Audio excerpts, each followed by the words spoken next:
It's okay, I'm just gonna go long because of you. It'll be all your fault. I'm not cutting it down. So I need to do some more announcements. Sure. Thanks, I'm glad you're here tonight. Let me introduce myself. I've lived in Kansas City for about 41 years, so this is home. I have 2 sons, 2 grandsons, and like John, I've got 2 grand dogs that I'm very fond of. I'm a convert. I came into the church in 2008. I went through this very program in 2007, spring of 2008. And I've been a member of St. Joseph for the last 16 years. I retired from the marketing industry about 3 years ago, and I'm a trained spiritual mentor for the Archdiocese, which means that I mentor about 8 women on a monthly basis and walk with them on their spiritual journey, and it's as rewarding for me as it is for them. And one of the things I want to start with is the hardest part of my Catholic faith journey was understanding and loving our Blessed Mother. You think Jim's bad with technology, wait till you get hold of me. So tonight's objectives, I want to present our Blessed Mother so that you can understand her, encourage you to interact with her, call on her in prayer, and let her lead you closer to her son. And with that, I want to watch a short video. Oh, that came up quick.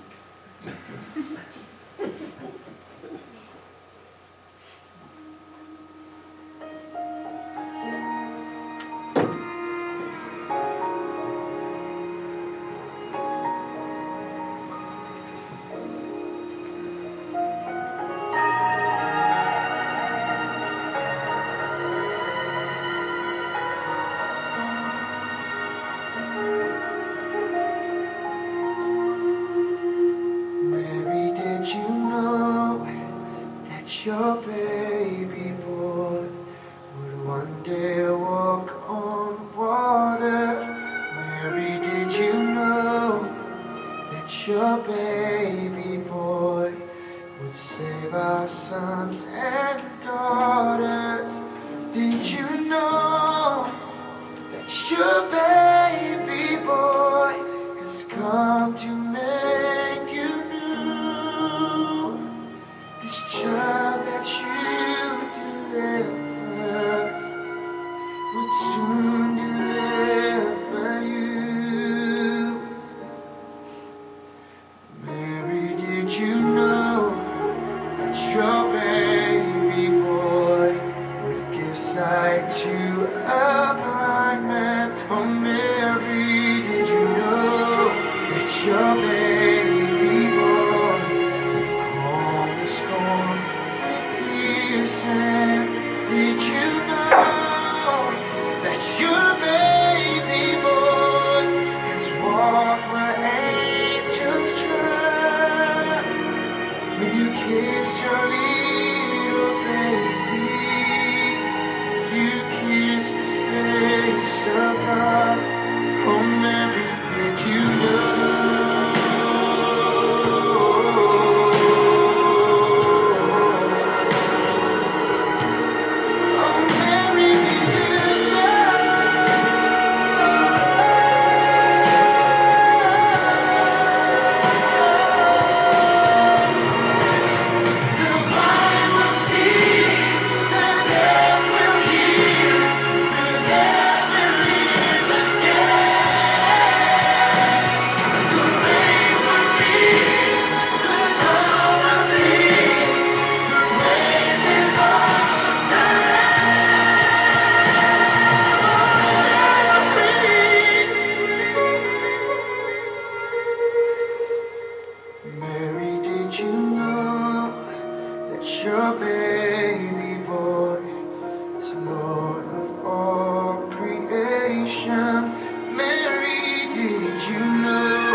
few of my exes are dead.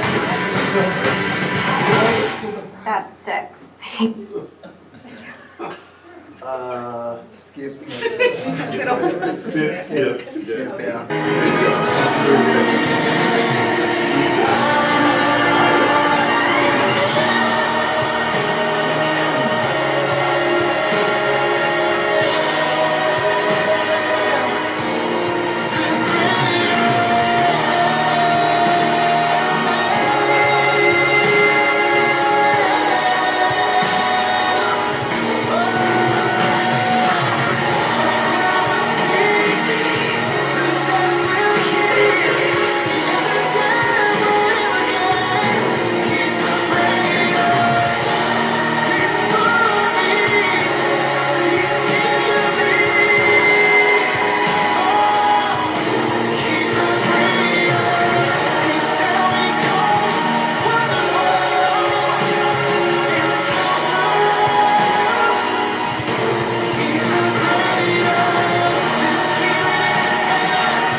Okay. In the video we heard, this is sung by Danny Goki. Mary, did you know that when you kiss your little baby, you've kissed the face of God? Some people sometimes question the theology of this video, but I think it's a great 4-minute overview of Jesus and his relationship with our Blessed Mother. She was with him virtually every step of the way. I do believe that Mary knew that her child Jesus was different and far more than an ordinary child. As a devout Jew, she would have studied the Old Testament, and we learn in Isaiah 7:14, "Therefore the Lord himself will give you a sign. The young woman pregnant and about to bear a son shall call him Emmanuel." The Jews at this time were long awaiting the Messiah. And in the first chapter of Luke, we learn that the angel Gabriel said to her, "Do not be afraid, Mary, you have found favor with God. Behold, you will conceive in your womb and bear a son, and you shall name him Jesus. He will be great and will be called the Son of the Most High, and the Lord will give him the throne of David, his father, and he will rule over the house of Jacob forever, and of his kingdom there would be no end." Mary and Joseph were also required to present Jesus at the temple 40 days after his birth. This was a Jewish obligation. Here Mary was purified after giving birth, and as the oldest son, Jesus was offered to God. And we celebrate the Feast of the Presentation on February 2nd. During the presentation, Mary and Joseph met with the prophets Anna and Simeon. And Mary and Joseph learned from Simeon that their son was the Messiah, and that Mary's heart would be pierced with a sword of sorrow, and she would witness his rejection and his suffering. And while Mary may not have known all the minute details of her son's remarkable life or of his suffering and death, she was well aware again that he would live much more than an ordinary life. Many of you might not know or understand Mary right now, and she probably doesn't seem very relevant to you. She wasn't for me 18 years ago. As Richard said, I sat in this very room. But I know that her significance to my spiritual conversion was a stumbling point for me as I discerned joining the Catholic Church. But one lesson that I learned that was very valuable to me: I couldn't love Mary or accept her if I really didn't know her. I learned that this is going to take some effort on my part. For those of us who discover Mary later in life, I feel she makes her presence known to us much more silently and much more slowly. Sometimes it's going to be in a scripture, it might be in music, it might be in a conversation with a friend, maybe in the rosary, or from the numerous feast days we celebrate during the year. But I've also had an extreme opportunity to encounter her in some recent travels, and I'll share that with you in a bit. And I came to realize she is full of spiritual secrets that we cannot immediately grasp. Your relationship with Mary will require some patience and prayer as you hopefully learn she is full of love for us as she works with us to know and love her son Jesus more each day. So Richard mentioned some of the dates. On December 8th, which would have been yesterday, that's the Feast of the Immaculate Conception of Mary. And as he mentioned, this year it was moved to the 9th so that we can celebrate this important feast day more fully. And here's where some people might not understand. This is not Jesus' conception.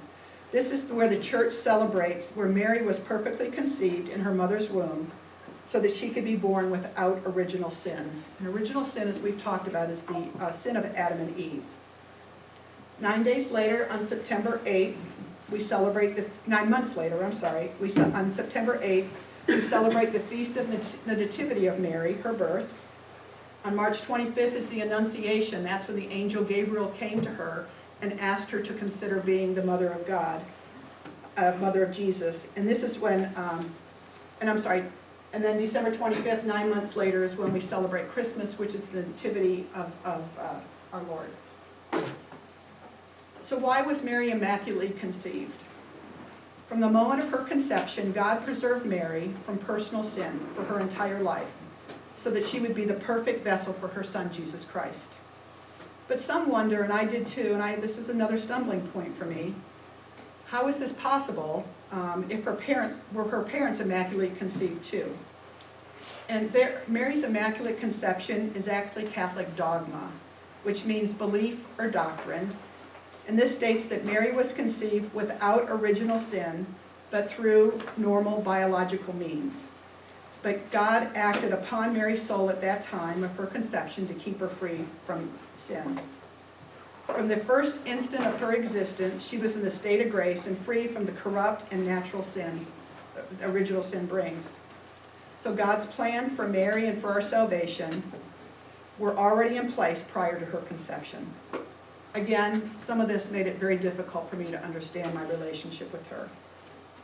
I studied and I asked a lot of questions, but one thing I did not do is I did not pray about this. But about a year later, everything changed. So how did I make the transition? I finally realized I had to change my mindset. I had to stop trying to rationalize her. I had to put my heart fully into understanding and loving her. So here's what I learned along the way. I learned I had to surrender my life to God, and this is probably one of the most difficult things I've ever done in my entire life, and it is not easy. But unless we do, we're not able to allow God to pour out all the graces that He wants to give us. I learned that we can turn to Mary as an intercessor. I learned she can provide and fulfill many blessings when we turn to her.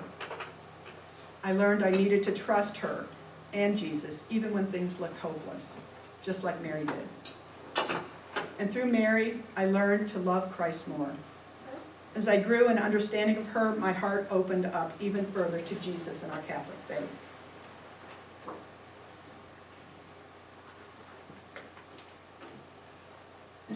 There are several significant reasons Mary is important to our Catholic faith. Mary's yes was the start of God's plan for our salvation. And as Joanne mentioned in the very first class, God had tried over and over and over again through the New Testament to get us on a salvation plan, but we as humans were just not having it. Her yes became what we call her fiat, and this was her response to God's vital call for us to turn to Him. Because of Mary, the Son of God became both man and true God. And with her yes to God, to the angel, Mary became the new Eve and undid Eve's disobedience. In the Garden of Eden, Mary's yes reversed Eve's no. God always intended to ask the young Jewish virgin, and I didn't realize how young she is. I went to 625 Mass, and Father Scott said that she was probably about 13 for the Annunciation.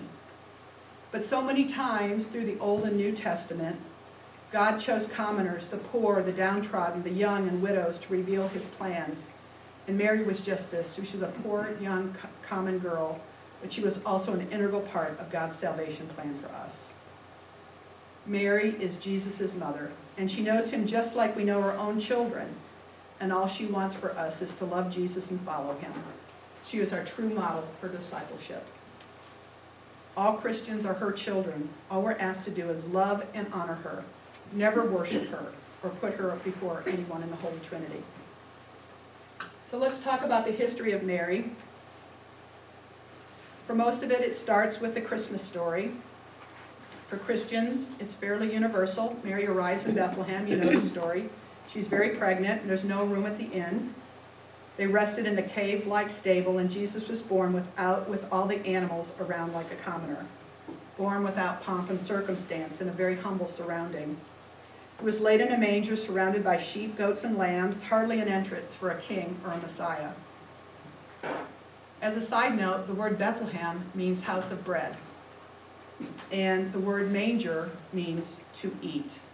So you can see the parallels that God was already putting in our path and how we're fed at Mass. I had a chance to travel to Bethlehem about 6 years ago, and we visited Shepherd's Field. It was not what I expected. It was very rocky. The pasture is very steep. Can't really see any sheep in this picture.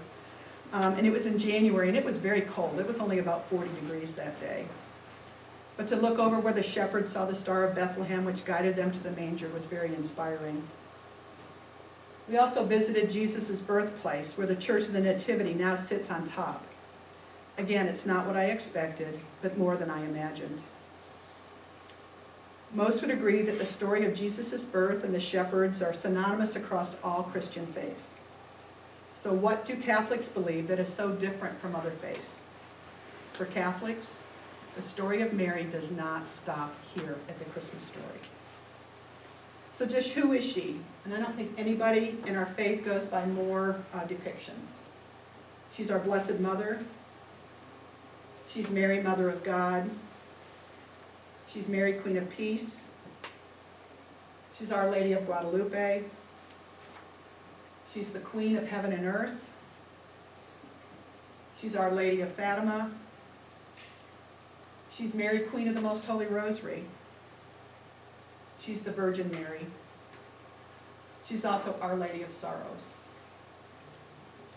How in the world was I going to sort this out? Not only know Mary, but all these other depictions of her.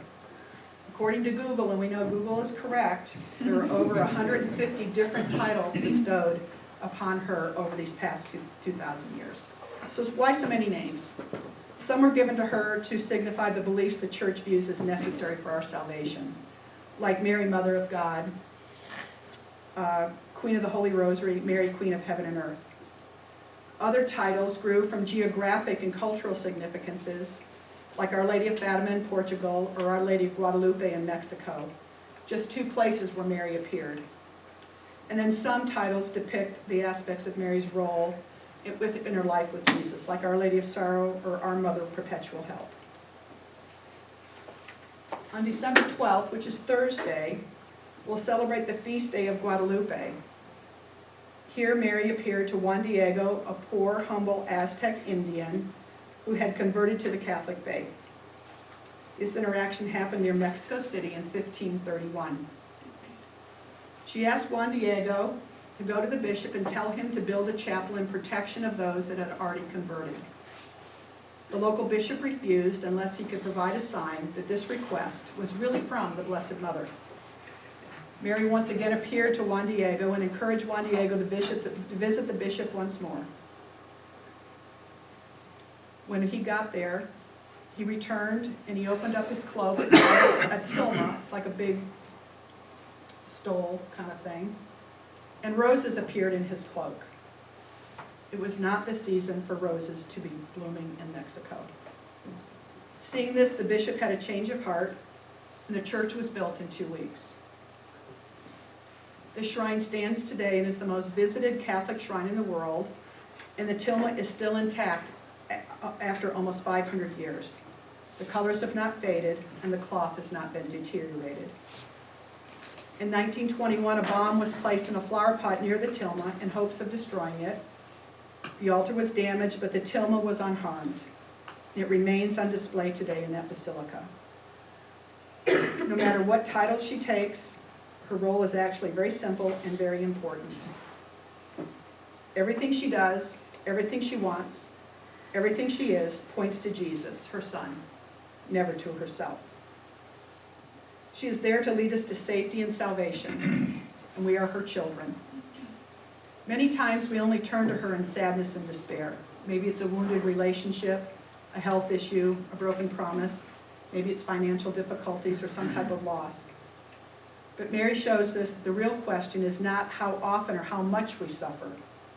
She is the role model for how we should respond when we experience suffering. With her quiet, surrendered heart, she is able to move us to trust Jesus just a little bit more so he can work more fully in our life. Mary is my mother, she is your mother, and she is our mother. Don't take this too literally.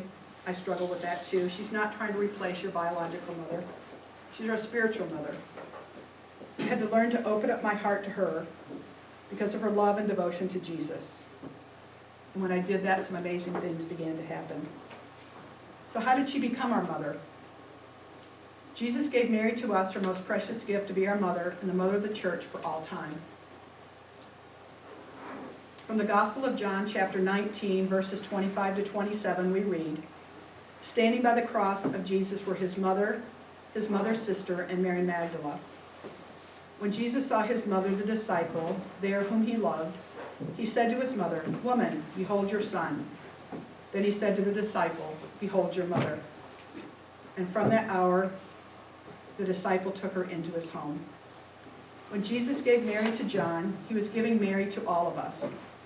The crucified Messiah established a new and everlasting relationship between Mary and Christians. The role started when she said yes to the angel Gabriel at her Annunciation. Yes, she would do his will. Yes, she would be obedient. Yes, she would endure the sacrifice of her son for our salvation. And yes, she would accept all of us for all time. So I want to share my faith story with you because it thankfully led me to the Catholic Church and eventually to a deeper relationship with our Blessed Mother. And I can tell you in the upfront, I don't fully understand how this journey happened. But what I can tell you is I was completely one way for a long time. And while I thought my life was good, it was not spiritual at all. And now I'm completely different. And the thing that happened in between the old me and the new me was our Lord Jesus Christ. Unfortunately, it does start with when I was born, but I promise you we're not going to go through every single year. I'm 66.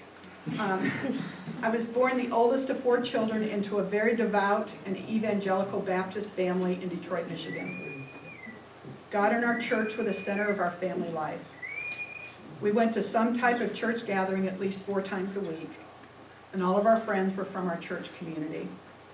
When I was 11, I came forward with my sister, and we were both baptized. It was full immersion. It was totally terrifying. My sister was only 9. About 6 months later, my father's job transferred us to Pittsburgh, Pennsylvania. It was just before Thanksgiving. And the first thing we needed to do was find a new Baptist church, and my mother took this pretty seriously. And I look back, everything she did each day was centered on God, our faith, and our family. Her objective was to lead us to a full spiritual life. Over the next 4 weeks, we trudged to many, many Baptist church before my dad and she finally agreed. It had to be the right minister, the right youth group, the right Bible study, the right women's group, and the right Sunday school. That's a tall task. Finally, we found the right everything. And 4 days later, on December 18th, my mother was tragically killed in a car accident. Here we were 5 hours from any family. We had few local friends, and it was a week before Christmas. My youngest brother, Steve, who was 5 at the time, was with her. Thankfully, he survived and fully recovered from the accident. Needless to say, as a family, we were devastated. Things changed pretty dramatically for me. I went from being a happy 11-year-old, learning to ice skate, which was my favorite thing to do. When you're from Michigan, that's what you learn to do before you ride a bike, to becoming an adult almost overnight. My dad was able to bring in some domestic help, but my daily routine turned to laundry, cooking, caring for my younger 3 brothers and sister. And you can imagine through all of this, I became very, very, very angry with God. How could this God we loved and worshiped every day take my mother away from us? I doubted my faith, and even more deeply, I doubted God's love for me and my family. My father worked very hard to keep us close to our Baptist faith. I would go to church, but I would sit there. I would not sing. I would not pray. I just sat there in a very despondent way. About a year later, my dad was transferred to Chicago, and a year after that, we moved to St. Louis, where I went to high school. After graduating, I went to Mizzou, and I did watch that basketball game. And I met a wonderful Catholic young man from Northeast Missouri. We fell in love and were married in the Catholic Church about 4 years later. While we were dating, we went to Mass fairly frequently, but after we were married, it didn't take long before that dropped off. You probably know the story. We were newly married. We were both busy, traveling. He was an attorney. I was in marketing, traveling a lot, climbing that corporate ladder. And as time went by, we only went to Mass for 3 things during the year: C, E, and M. Who knows what C is? Christmas. What's E? Easter. What's M? My mother-in-law's in town. True story. They lived out of town. My husband was from the Kirksville area. We had 2 boys that were baptized in the Catholic Church, but neither one of us was very close to any type of faith. I was still angry, and looking back, provided no spiritual support for my husband or my family. And I can honestly tell you, not raising my children, my 2 boys in the Catholic Church, is one of the biggest regrets I have to this day. Despite all of this, we were very happily married. In November of 2005, my husband became very suddenly ill. He was admitted to the hospital with a severe case of pneumonia. We knew going into this he was allergic to almost every antibiotic. And this illness triggered some significant respiratory problems, which resulted in some heart issues. We got on a slippery slope, and he developed sepsis, and he died 12 days later. So here I am, a single mom, 2 teenage boys, and not in good financial situation. But I was sure this was God's plan for me, helping my family through pain and devastation of a sudden family death close to a big family holiday. My anger swelled even more, but was I ready to do anything about it? Nope. I was still too stubborn and hard-headed. I knew I could handle all of this myself. I'd done it before, and I would do it again. And I felt once more that God had abandoned me. And as you can imagine, the wounds of my mother's death just poured wide open. In August of 2007, some significant changes at work occurred, and I was told I was going to lose my job. So it's 2 years after my husband's death. Now I'm a single mom, 2 teenage boys, one getting ready to go to college, and my job's in jeopardy. And my financial situation was dire. And that was it. I was at rock bottom, professionally, spiritually, emotionally, financially. I had nothing left. I was completely empty. I heard someone say that God reaches down to us even when we are at our lowest point in life. And looking back, I learned that he would lean that low for me, and thankfully he did. It was a Friday night in August of 2007, and I remember getting down on my knees in my bedroom, and I just prayed. I prayed for forgiveness, I prayed for release of my anger, and I asked for his help. Shortly after this, and this is the honest to goodness truth, like within hours, I heard this whisper: go to Mass, go to Mass, go to Mass. It just wouldn't stop. I had never been to Mass by myself. So the next day, it was Saturday night, 5 o'clock Mass, I'm sitting in the parking lot right here at St. Joe. And sure, I could have gone to that big Baptist church across the street, but I felt that God had abandoned me. And yes, I know it's the same God. But I also felt that being in the Catholic Church would draw me closer to my husband. And our priest at the time was Father Mike Hawken. He's down at Nativity now. He said in the homily, even in the midst of despair and tragedy, Jesus is calling you. It may not seem like it at the time, but he is. And he continued, Jesus is not pushing you away. He's calling you to come closer. How many times is he going to call you before you answer him? And I suddenly realized then that he wasn't punishing me all this time. He was calling me to come closer. I just wasn't listening. So I kept going to Mass. About 6 weeks later, I entered the RCIA program here, and I received my first communion in March of 2008. Like many of you, I was required to get my baptismal record, I called that Baptist church in Detroit. They had merged with another church who had merged with another church. Not unusual. Finally, I get Pastor Terry on the phone and explain I need my baptismal record. He laughed and said, "That's not necessary. Just go ahead and join that Baptist church." I made a big mistake. I told him I was joining a Catholic church, and I really needed the record. So that's when our conversation went sideways. He warned me, that Catholics worship idols and they think Mary's more important than Jesus, and that my baptism wouldn't be valid in the church, and I know all of that was not true. So this went on for about 10 minutes, and he tried to change my mind, but I stood strong. I honestly, seriously doubted this paperwork would ever come. And 10 days later, I was shocked.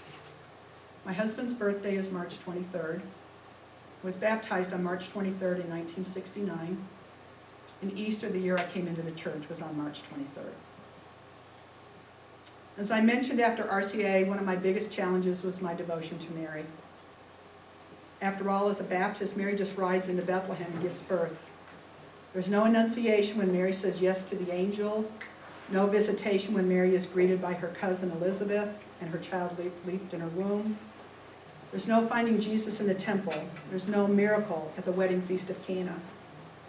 There's no mention of her sitting at the foot of the cross, and she certainly isn't considered the queen of heaven and earth, not to a Baptist.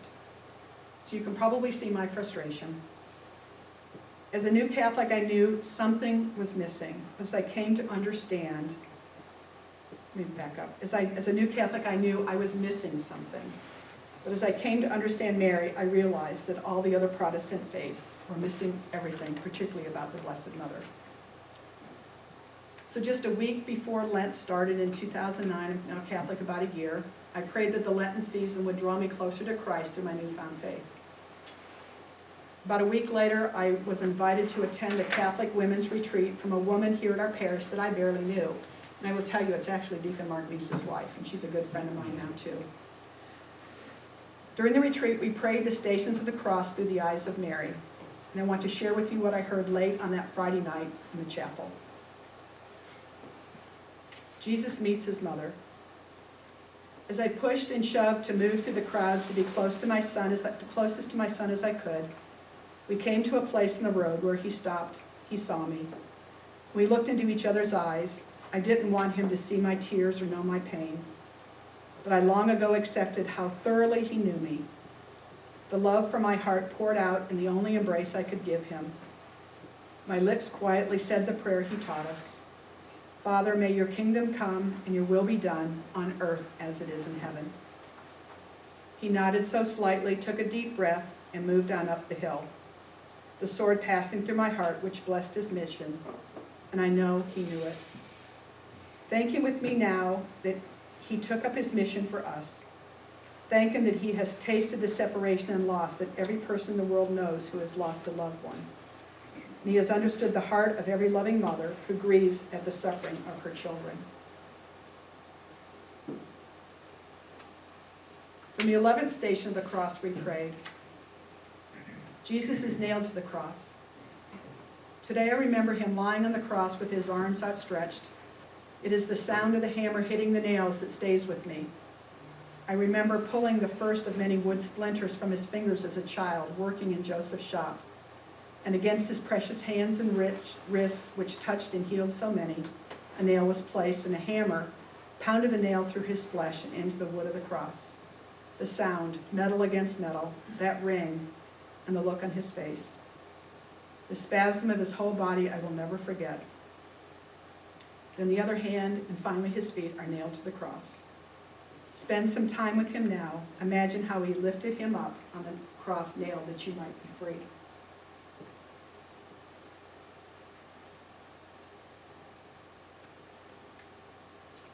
From the 12th station of the cross, we prayed. The sword of helplessness split my heart in two as I watched him struggle to breathe, pulling himself up to let out the air in his lungs.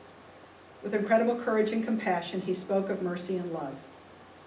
There on that cross, he gave me to John and gave me to the Spirit-filled church that would be born on Pentecost.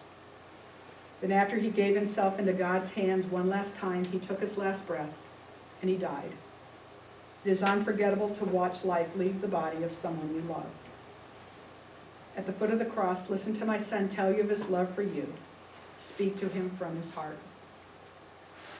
And that was it. I finally understood the devotion our Blessed Mother had to her son and what she means to our faith and the immense role she plays in our salvation. And her courage inspired me. As I mentioned, I have 2 adult sons now, 35 and 32, that I love with all my heart. And I don't think that I could have had the courage that she had. And I knew standing in that chapel, my spiritual devotion to her was finally complete. And because of that event, my life changed dramatically. By the way, I did not lose my job. My department was not outsourced. I actually received a very nice promotion and a raise that greatly resolved my financial needs. I remained with this company for another 14 years, and as I said, retired about 3 years ago. On my way back, I realized that he was just waiting for me to turn back to him, no matter how long it took. I learned part of my relationship with Jesus is also the one I have with our Blessed Mother. Now prayer comes easier, my relationship with God grows stronger, my love for Mary deepens every day. And I'm truly blessed, and despite a lot of darkness and loss in my life, I have never been happier. I'm often asked why I never converted to the Catholic faith. The main reason was no one ever asked me. My husband was a cradle Catholic. It never really came up as in conversation. It was never a consideration. But I want to also remind you, someone asked you here today. And please keep that in mind if you have the opportunity to invite someone to at least discern joining the church. As I mentioned earlier, I have encountered Mary through some recent travel. I was in Fatima last September, and this is a statue of where Mary appeared to some small children, asking them to pray. And I just got back from Lourdes this past October.